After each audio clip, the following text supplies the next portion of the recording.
경인방송 FM 90.7MHz 굿모닝 인천 이도영입니다. 오늘은 인천시의 더불어민주당 김명주 의원, 국민의힘 이용창 의원과 함께합니다. 두 분 안녕하세요. 네, 안녕하세요. 예, 오늘 먼저 행감 소식부터 한번 살펴보겠습니다.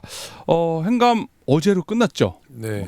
두 분 의원님 그리고 또 우리 교육위원장까지 하시고 또 원내대표 하고 계시는데 이번 후반기 첫 행감을 치르느라 고생을 많으셨는데요. 먼저 후반기 첫 행감 한 말씀씩 듣고 시작할까요? 네, 어제 교육위원회 인천시 교육청 소관 전 기관 행감 행정사무감사가 이제 어제 마무리가 됐는데요. 전반기에 처음 행정사무감사 했던 거에 비해서 네. 다소 좀 실망하기도 했고요. 준비가 피감기관에 대해서 좀 준비가 많이 부족했다는 생각이 들고요. 네. 기본적인 자료도 오류들이 있는 부분들이 나왔고, 오히려 전반기를 한번 겪었기 때문에 피감기관들에 대해서 뭐 나름 의원들에 대한 특성이라든지 스타일 다 알 텐데도 불구하고 그런 준비가 좀 부족했다는 게 좀 아쉬웠습니다. 교육위원장이시다 보니까는 더 그게 더 잘 보인 게 아닐까요? 그렇진 않고요.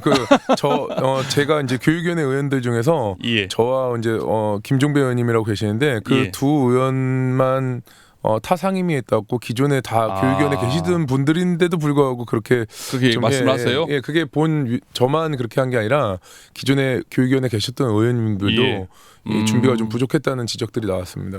또 반면에 김명주 의원님 또 더불어민주당 원내대표로 맡고 계시잖아요. 의원님의 상임위뿐만 아니라 전반적으로 뭐 이번에 후반기 첫 행감 어떻게 평가하십니까? 이게 행정감사가 해마다 있음에도 불구하고 우리 방금 이용창 의원님께서도 말씀하셨지만 좀 집행부의 좀 준비가 좀 부족해 보였어요. 그러니까 전반기에는 이제 저도 건설교통위원회에 있었는데 사실 건설교통에서는 대부분 그 준비 부분은 그래도 잘해서 질문에 답변들이 술술술 그렇게 나왔는데 물론 이제 만족하지 못하는 답변도 있긴 했지만 근데 이제 후반기 행정안전위원회에 와서 행정감사를 해보니까요 답변들을 못하는 부서들이 많더라고요. 그래서 좀 준비들이 좀 부족해 보였습니다. 교육이 말씀하셨고 행안위 얘기를 하셨는데 또 우리 인천시의회 상임위가 5개가 있는 거 아니겠습니까? 지금 전반적인 문제가 있었나 봐요. 왜냐하면 정혜권 의장께서 언성을 높였다고 합니다. 이번에 인천시 집행부 수감기관들의 행감에 임하는 태도에 대해 강하게 질타했다고 하는데요. 두 분 말씀하고 일맥상통하는 거 아닌가 싶은데요. 김명주 의원님, 이게 왜 의장께서 이렇게 언성을 높이고 어떤 수감기관이 이렇게 불성실하게 했길래 이런 얘기가 나오는 겁니까? 경제자유구역청 얘기인 것 같은데요.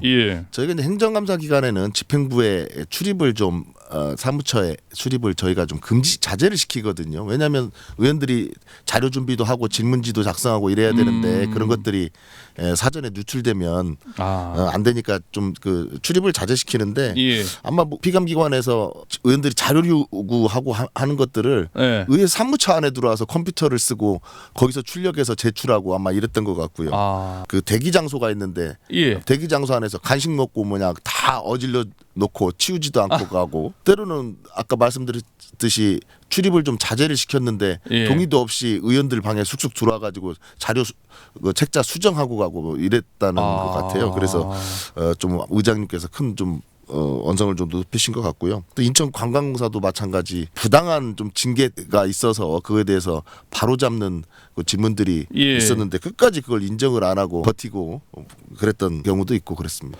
그러니까는 뭐 수감에 임하는 뭐 태도뿐만 아니라 옛날에는 그 대기 장소에서요 다 그 관계 공무원들이 와서 뭐 준비도 하고 거기서 다 출력하고 다 갖다 주고 그랬었잖아요. 이제는 뭐 그냥 의회 사무처 전문위원실 쑥쑥 들어와가지고 그냥 막 다 하는 거예요? 여기 준비가 안 됐다는 거죠.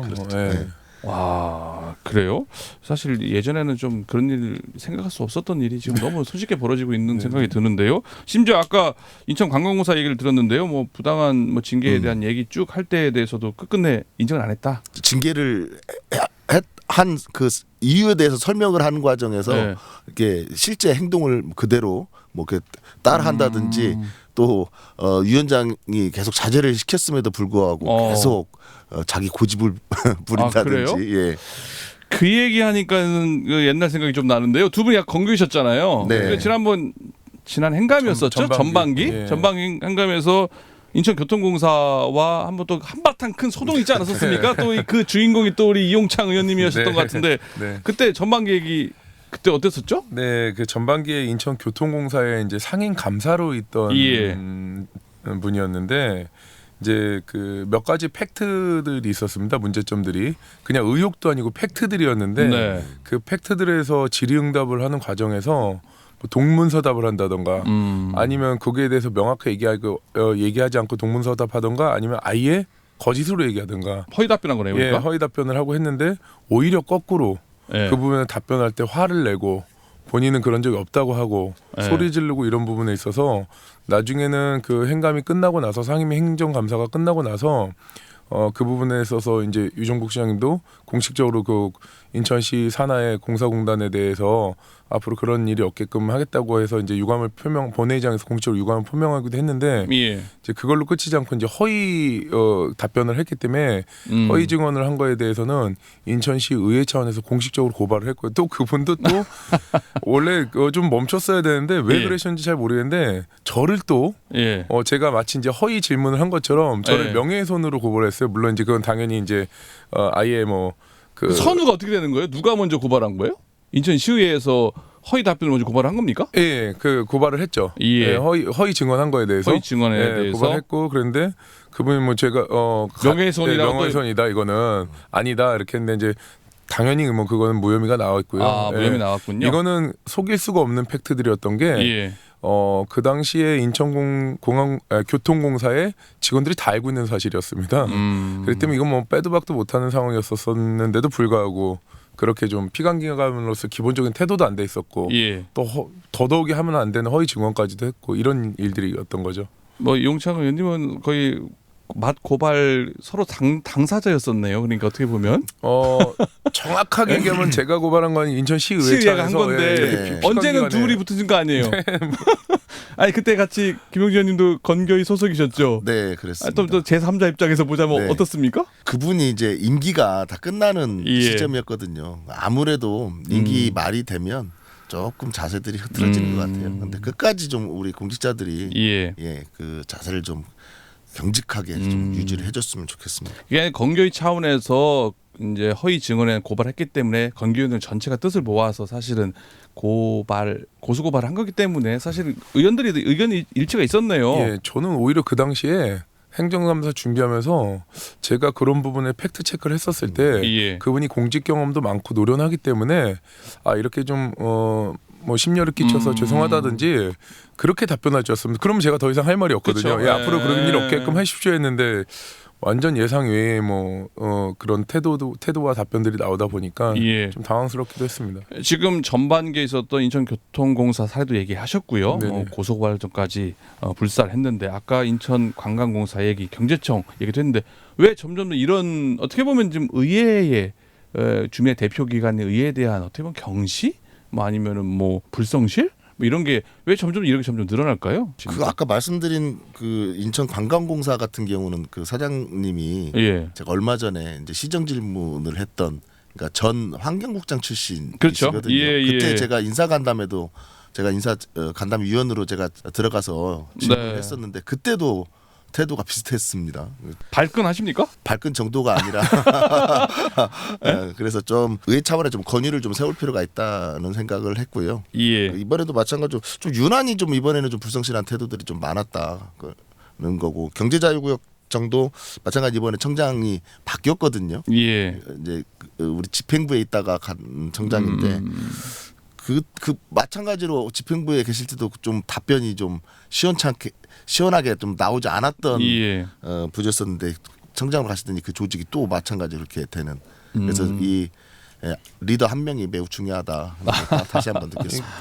국회의 영향도 좀 큰 것 같습니다. 요즘 하도 예. 매스컴에서 국감에서도 그렇고 의원도 피감기관도 그냥 서로 소리 지르면은 그렇죠. 센 걸로 보이고 막 이러다 보니까 예. 사실 의회가 뭐 의원 개인이 대단하고 잘나서 그런 게 아니라 인천 시민을 대변해서 지방 정부를 상대로 당당하게 시민 대변해서 일하라고 이제 뽑아준 거기 때문에 그런 예. 힘을 갖고 얘기를 하는 거고 팩트 체크를 하는 거고 또 피감기관에서는 또 의원 개인한테 보고한다는 개념보다 인천 시민들한테 보고를 하는 거고 공적인 일 한 부분에서 답변해야 되는데 이거 뭐 언성 높이고 힘주고 얘기하면은 마치 옳은 거냥 토론에 예. 비슷하게 돼버리는 경향이 좀 안타깝다고 생각이 듭니다.